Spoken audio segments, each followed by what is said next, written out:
11 strangest medical treatments. Dead mouse paste. Yeah, you heard that right. Our first cure is a paste made out of a dead mouse. You might wonder who on earth would put dead mouse paste in their mouth. The answer would be the ancient Egyptians. They believed that mashing up mice and then applying the paste to a sore tooth would soothe that toothache away. Some more people who didn't mind using dead mice as medical aids were the English Elizabethans. In fact, they were also quite partial to fried mouse and mouse pie for their dinner. They also believed that a cure for warts was to cut a dead mouse down the middle and then rub the dead mouse on the warts. And that's not all. They also used mice as a treatment for smallpox, measles, and whooping cough. Oh, and to help reduce bedwetting. Crocodile dung. Believe it or not, crocodile waste was used in ancient Egypt as a form of contraception. The croc poo would be left to dry up before being put inside the woman's vagina.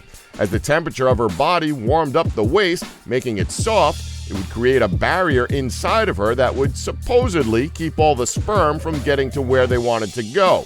Other methods of contraception were lemons, cotton, tree sap, wool, and even elephant droppings. Clysters. Next up, we have the enema, or clyster as they used to be known. Enemas have been around for hundreds of years, and they became quite the trend during the 16, 17, and 1800s. Typically, an enema is used to help relieve constipation, and they were used for this affliction in the past, particularly by the rich. But they were also used for all sorts of other symptoms and illnesses, for which they were not very useful at all.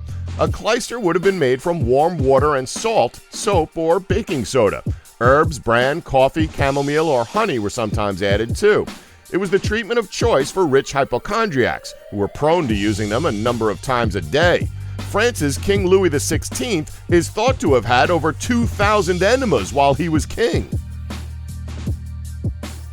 Fighting skin cancer with cryotherapy.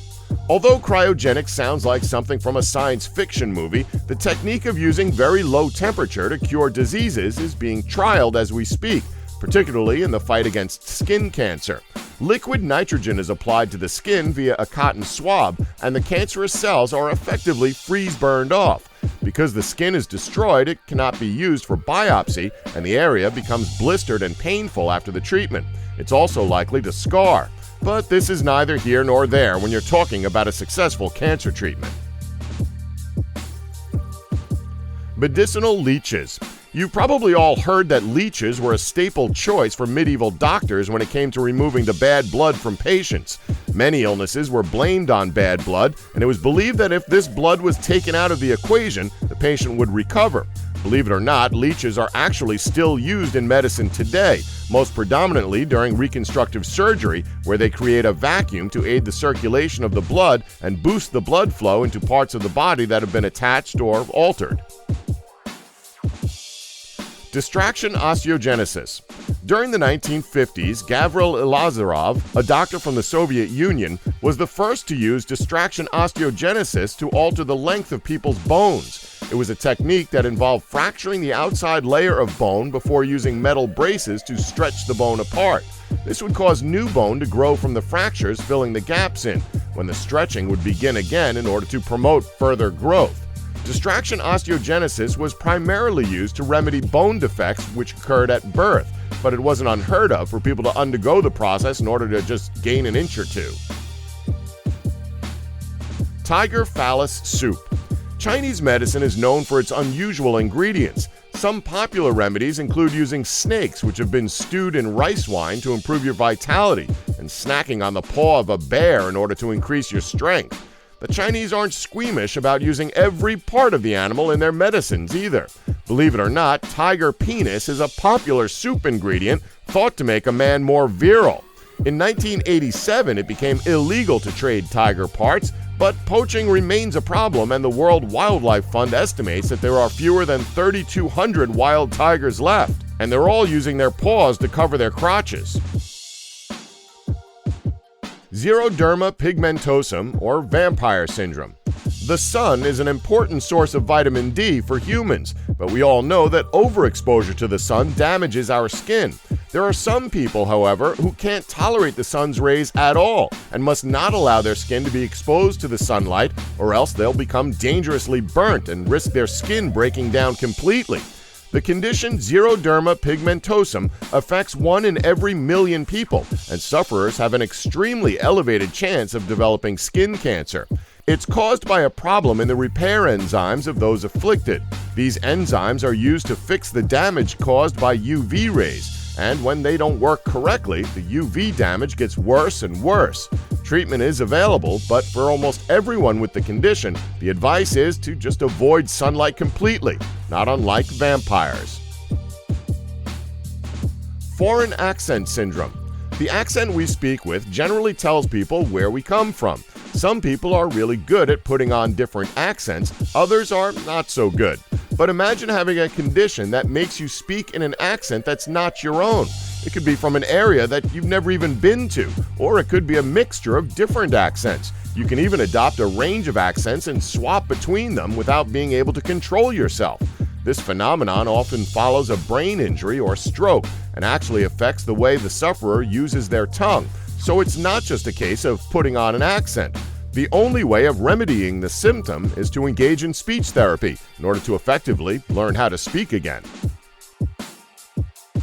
Mercury. For many centuries, it was believed that pure mercury could cure any ailment and was used as a common treatment until it was eventually discovered to be fatal to those who used it. Oh, what's that? You scraped your knee? There, just rub a little mercury on the wound. Having some problems with regularity? Forget fiber, time to get some mercury up in there. Well, mercury, as we now know, is toxic as hell. Symptoms of mercury poisoning include chest pains, heart and lung problems, coughing, tremors, violent muscle spasms, psychotic reactions, delirium, hallucinations, suicidal tendencies, restless spleen syndrome, testicular twisting, and anal implosion. Okay, we just made the last few up, but they barely seem out of place on that horror show list of symptoms, wouldn't you agree?